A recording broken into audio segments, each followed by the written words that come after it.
Good morning guys या फिर good evening, मतलब जिस भी टाइम ये व्लॉग अपलोड हो जाए। तो आज आने वाली है शुतनु का नेक्स्ट गाना रिकॉर्ड करने के लिए। एंड वो जब भी आती है वो 3-4 दिन के लिए कंटिन्यूस अपने मामा के घर में रहती है। एंड कुछ गाने एक ही साथ में रिकॉर्ड करके चली जाती है क्योंकि वो दूसरे टाउन में रहती है। तो अभी फिलहाल मैं थोड़ा सा चिकन लेके आता हूँ क्योंकि बहुत दिनों से नॉनवेज नहीं खाया है। चिकन लाने के बाद वेट करेंगे शुतनु का। एंड जैसे वो आती है हम लोग स्टार्ट कर देंगे रिकॉर्डिंग एंड आप लोगों को दिखाएंगे आज की मस्ती। तो फिलहाल मामा जा रहे हैं ये जो नीली शर्ट वाले चिकन लेने। मैंने इनको बोला था कि सुबह कोई चिकन लेकर रख देना है, लेकिन इन्होंने ख़रीद के नहीं रखा क्योंकि इन्होंने सोचा कि मैं बाद में आऊँगा। वो जो हम लोगों ने मीम देखा था ना, 1 इटर्निटी लेटर, मुझे अभी वो प्रैक्टिकली फील हो रहा है। मामा को गए आधा घंटा हो चुका है एंड अभी वो रिटर्न आ रहे हैं। सो हियर कम शुतनु का। हाय। आज क्या क्या गाना गाने वाले हो? क्यों बताओ? क्यों? सरप्राइज। चाय पीगी? हाँ ठीक है। तुम बनाओगे? हाँ। अच्छे से बनाना। I make good tea, awesome tea. मुझसे तो ज्यादा अच्छा बना नहीं सकते। I make awesome tea. हाँ देखते जाओ, लेकर आओ। हो गया, चल हुर।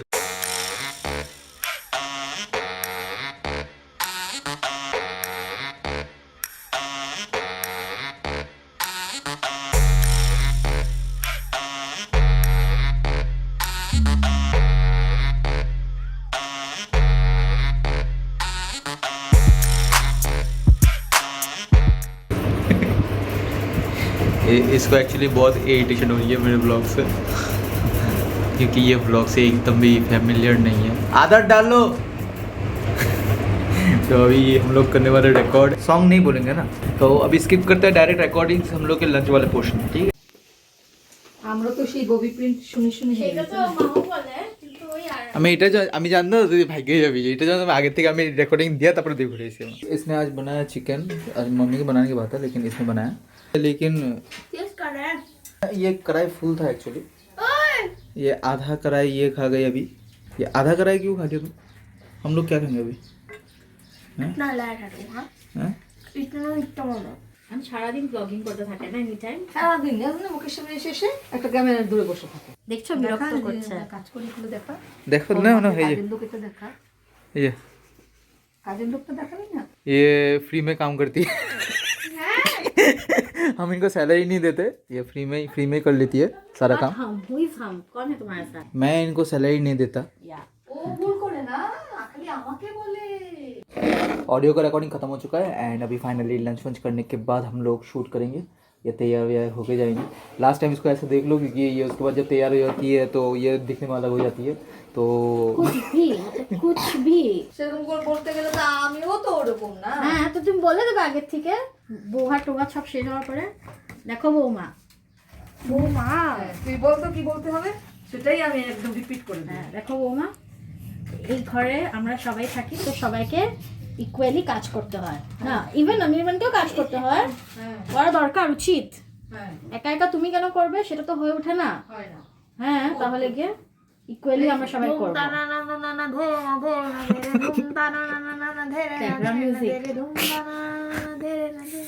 सो ये है मरम्मत के सामान, ये इन सब से मरम्मत होती है।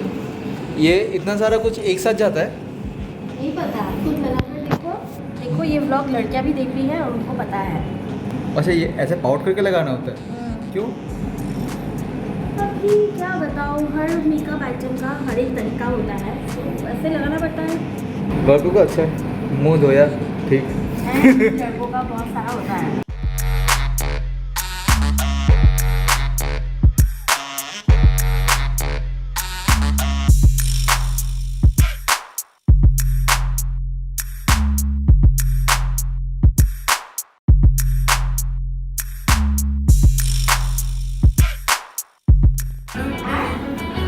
बहुत बना तो शूट हो चुका है कंप्लीट और हमें अभी बाहर जाना है, लेकिन मुझे व्लॉग भी अपलोड करना है। तो व्लॉग को मैं अभी फटाक से मोबाइल में ट्रांसफ़र कर लेता हूँ ताकि ऑन द गो मैं इसको अपलोड कर सकूँ।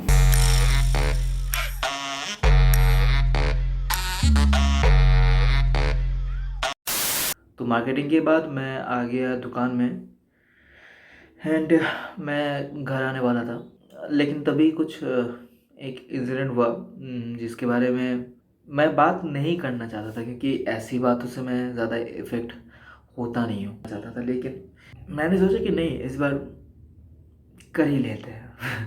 मैं दुकान से निकल रहा था एंड पास ही के दो लोग मुझे मिले एंड मैं था, मम्मी थी एंड हम सब लोग मिल के बात कर रहे थे। मैं उनके बारे में कुछ बुरा नहीं बोल रहा हूँ, दे आर एक्सपीरियंस्ड इनफ, मुझे पता है वो मेरा अच्छा ही सोचते हैं।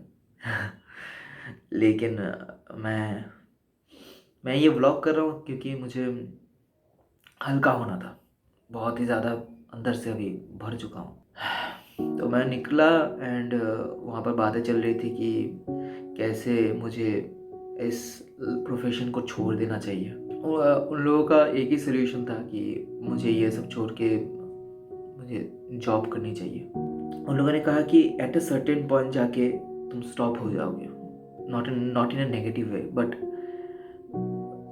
पॉजिटिव वे में ही उन लोगों ने बोला कि यहाँ पर इस लाइन पे कंपटीशन बढ़ते रहता है एंड एट सम पॉइंट जाके तुमको स्टॉप होना पड़ेगा एंड तब जाके तुम क्या करोगे, लाइफ कैसे सिक्योर होगा।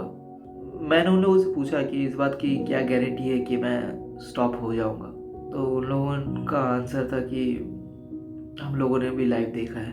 मैंने पूछा कि इस बात की क्या गारंटी है कि मैं फेल ही होऊंगा। उन्होंने कहा कि नहीं, मैंने ये नहीं कहा कि तुम फेल हो जाओगे, लेकिन मैंने ये कहा कि सिक्योरिटी रहना बहुत ज़्यादा ज़रूरी है। मैं बस इफेक्ट इसलिए हुआ हूँ आज कि देखो पापा को गुजरे हुए अभी 1 साल के ऊपर हो चुके हैं।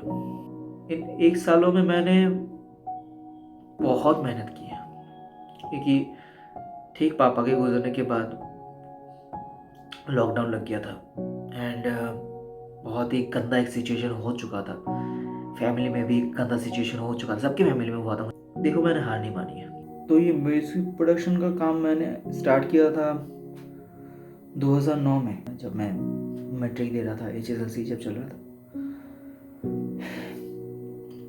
सब कुछ मेरे अगेंस्ट में थे, सब कुछ, एवरीथिंग, एवरी सिंगल थिंग। मेरी फैमिली हमेशा से म्यूज़िक के सपोर्ट में थी, बट म्यूज़िक प्रोडक्शन को एज ए करियर देखना सबके लिए थोड़ा सा मुश्किल हो रहा था क्योंकि ये लाइन तब बहुत ही अनकॉमन सा था एंड सबको समझ में भी नहीं आता था कि ऐसा लाइन में मतलब ये चलता भी है बिजनेस। बच्चा भी था तब 2009 था, आज 2021 है। 12 साल हो चुके। 12 सालों में मुझे काफ़ी सारे नेगेटिविटियों का सामना करना पड़ा। कई बार मैंने सोचा कि शायद ये क्विट कर ही दूँ, पर कभी भी किसी के बातों का असर खुद पे नहीं होने दिया। आज भी मैंने कोशिश की कि ये असर ना हो, पर शायद तब के सिचुएशन में और आज के सिचुएशन में बस फ़र्क सिर्फ इतना होगा कि आज मैं एक ऐसे एज पे हूँ जिसमें सब कुछ मेरे को संभालना ही है। अभी सारी जिम्मेदारी अभी मेरे पे है, मुझे पता है। यूट्यूब पे एट दिस मोमेंट उतने व्यूज़ नहीं आते हैं, टू बी ऑनेस्ट, मुझे पता है। हम लोग लोगों तक उतना ज़्यादा पहुँचा नहीं है। हाँ, लोकली काफ़ी लोग हमें पहचानते हैं, लेकिन बाहर तक पहुँचा नहीं है। जो स्टूडियो के जो क्लाइंट्स हैं वो मीडियम रेंज में आते हैं, ऐसा नहीं है कि बहुत ज़्यादा आ रहे हैं, क्योंकि कोरोना की वजह से सबका मार्केट थोड़ा सा हिला हुआ है। एंड काफ़ी लोग हंसते भी है पीछे, मुझे पता है कि ये क्या किए जा रहे हैं पागलों की तरह। मैं ये सब व्लॉग में इसलिए बोल रहा हूँ क्योंकि देखो मैंने तो खुद को संभाल लिया। मैं स्टूडियो में थोड़ी देर रहा अकेले एंड मैंने खुद को संभाल लिया। हाँ, थोड़ा सा मैं उस टाइम हिल गया था जब ये सब बातें चल रही थी। उन लोगों की बातों का मेरे पे डायरेक्ट इफेक्ट हो चुका था। मैं वहाँ पर बहुत हंस के सबसे बात करके मैं वहाँ से निकल गया। मैं कहीं उस जगह पर मैं उन लोगों को कुछ रॉन्ग प्रूफ करना नहीं चाह रहा था, या फिर ये प्रूफ करना नहीं चाह रहा था कि मैं सही हूँ, मेरा रास्ता सही है एंड आपका रास्ता गलत है। मैं बस उस मोमेंट में इतना बोलना चाह रहा था कि ऐसा भी तो हो सकता है ना, जो आपके लिए काम ना किया हो वो मेरे लिए भी एप्लीकेबल ना हो। ऐसा भी तो हो सकता है ना कि आपको थोड़ी सी दिक्कत हुई इस फील्ड में चलने के लिए, तो मुझे भी दिक्कत होगी ही लाइफ टाइम। इस बात की कोई गारंटी तो नहीं है ना कि इस लाइन में सक्सेस नहीं मिलेगी।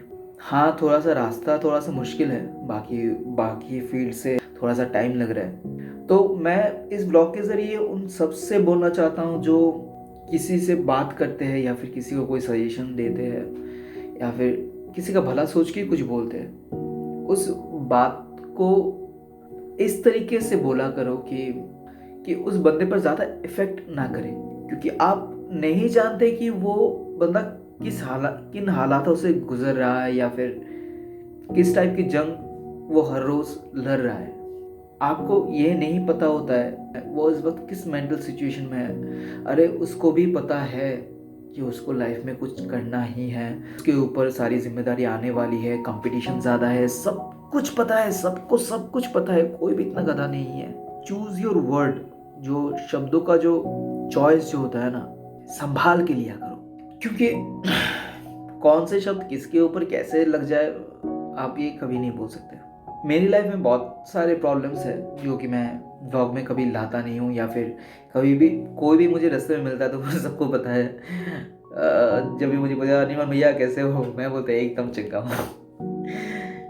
इवन अगर मैं नहीं भी हूँ तो भी मैं नहीं चाहता कि मेरी बातें जान के उनका ये थोड़ा सा मेंटल थोड़ा सा कुछ थोड़ी देर के लिए भी थोड़ा सा उससे शिफ्ट होके कहीं पे चला जाए। मुझे कभी भी कोई पूछता है तो मैं हमेशा बोलता हूँ कि मैं पूरा चंगा हूँ, अभी पूरा फटाफटी। तो इस व्लॉग के ज़रिए मैं इतना ही से बोलना चाहूँगा कि हो सकते हैं हमारे व्यूज़ अभी कम है, हो सकता है मेरा म्यूज़िक अब तक सब लोगों तक पहुँचा नहीं है, हो सकता है मेरा नाम अभी कुछ लोग जानते हैं, हो सकता है कि उनकी सारी बातें सच हो जाए, हो सकता है कि मैं भिखारियों की तरह रास्ते में घूमूं, लेकिन ये भी हो सकता है कि व्यूज़ आना स्टार्ट हो जाए। ये भी हो सकता है कि लोग पहचानना शुरू कर दें। ये भी हो सकता है कि म्यूज़िक बाहर तक जाना शुरू कर दे। और इस ब्लॉग के ज़रिए मैं उन सारे लोगों को विथ ऑल ड्यू रिस्पेक्ट मैं बस ये बोलना चाहता हूँ कि अपना डंका तो बचवा के रहेंगे। और इस बार इस ब्लॉग को मैं लाइक करने को, शेयर करने को, इस चैनल को सब्सक्राइब करने को कुछ नहीं बोलूँगा। बस इतना बोलूँगा कि अगर कहीं पे तुमको कोई दिख जाए जो कुछ कोशिश कर रहा है, ये बोलने की जगह कि ये ऐसा मत करो, ये कर लो, ये ऐसा मत करो, वो कर लो, बस उसे एक बार बोल के देखो यार कि नहीं यार तुम जो कर रहे हो वो बहुत सही काम है, करते रहो, मुझे तुम पे भरोसा है, किसी और को हो ना हो, मुझे तुम पे भरोसा है, तुम करो, तुम बस करो, तुम अपना काम करो, तुम्हारा होएगा। फिर देखो वो बंदा कहाँ से कहाँ तक पहुँच सकता है, क्योंकि जो लोग धारा के विपरीत बहने की कोशिश करते हैं ना, उन लोगों को थोड़ा सा फोर्स तो सहना पड़ता ही है। उस वक्त उन लोगों को बस एक ही चीज़ की ज़रूरत होती है और वो है थोड़ा सा सहारा। बनना है तो सहारा बनो, वरना धन्यवाद।